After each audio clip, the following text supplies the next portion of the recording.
Hi guys, I am your host Khamul. I hope you are all doing well, and let's talk about Amdur, Lord of Blades, the most powerful living Easterling in the game. Amdur is deadly warrior and great leader, enhancing your troops by his presence alone. He can lead both Easterling's phalanxes and cavalry formations. When it comes to keywords, he is man, Easterling, infantry, hero with heroic tier, hero of valor. Hero of Valor affects certain rules at his disposal and allows this hero to lead slightly bigger warbands than Heroes of Fortitude. Amdur sports great profile when it comes to his raw power, with movement value of 6, fight 6, strength 4, defense 6, attacks 3, wounds 3, courage 5, might 3, will 3 and 1 point of faith. He wears heavy armor and carries Durtus, a sword of exceptional craftsmanship which is treated as hand-and-a-half elven blade. This gives Amdur a lot of flexibility, because hand-and-a-half weapons can be used as single-handed or double-handed weapons depending on your choice. Also, because Durtus is elven blade, it will allow Amdur to more easily win fights that ended as draws. Amdur profile is fairly decent. He is capable of going toe-to-toe with many other heroes in a game. In fact, his profile is closer to good Heroes of Legend profiles than other Heroes of Valor profiles you will find in the game. Amdur can use all basic heroic actions, and like with Khamul, you really don't want to use his might on heroic shoot. Because Amdur will be in the thick of battle, heroic move and combat will serve him well. Amdur also has access to heroic strike and heroic challenge. Because Amdur has fight value of 6 and Durtus is elven-made blade, Heroic Strike will serve Amdur best when facing enemies with higher fight value.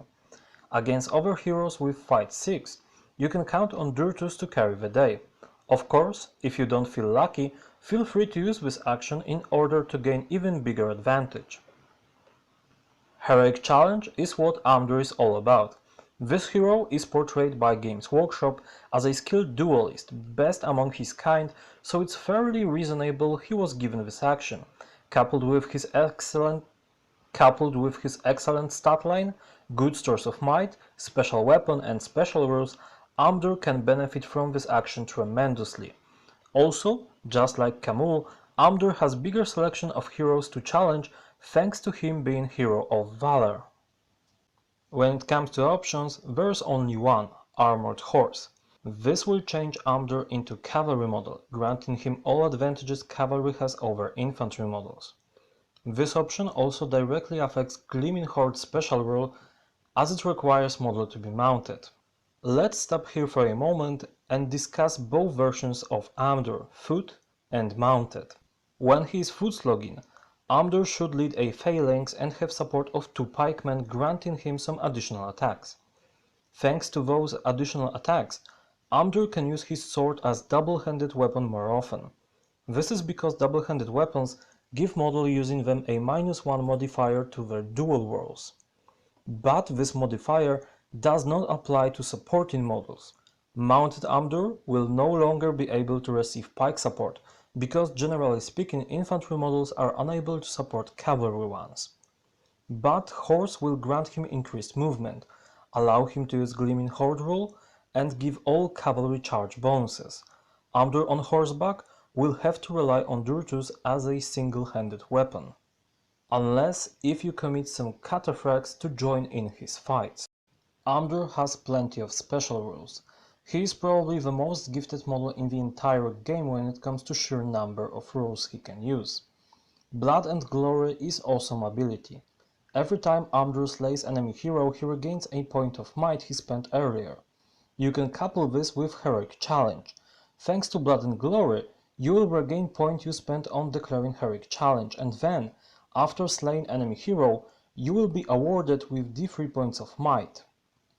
Unyielding combat stance means that every time Amdur will lose his footing and fall to the ground, becoming prone, you can roll a single die.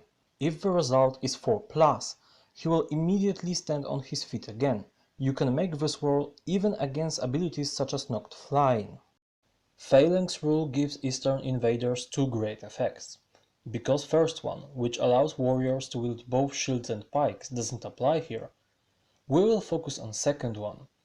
Second result directly affects effectiveness of Easterling phalanxes, as it allows up to 2 Easterlings to fall back if model in front lost his duel. This rule prevents Easterlings in front from being trapped. Gleaming Horde's special rule applies only to mounted models. This rule gives mounted model a shield wall ability, even if said model doesn't have a shield.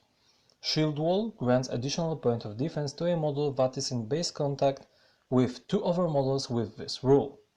With some good planning, you can reliably run Amdur with defense 7 most of the game. Herald of Victory.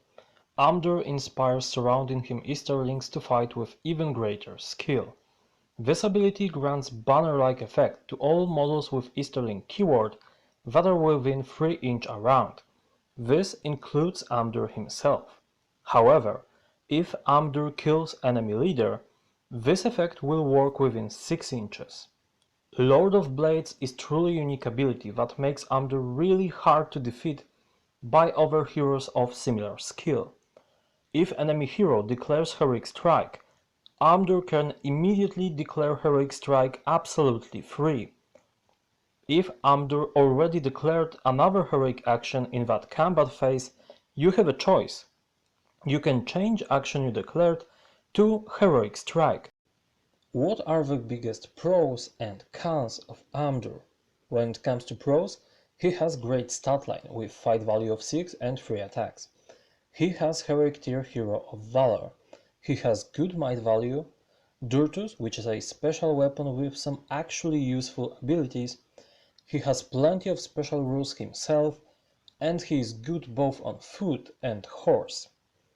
When it comes to cons, however, strength value of 4 will leave Amdur struggling to kill heavily armored enemy heroes.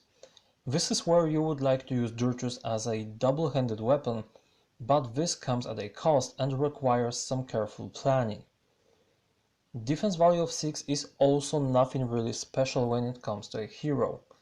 Even in Easterling army, a humble captain can reach defense value of 7.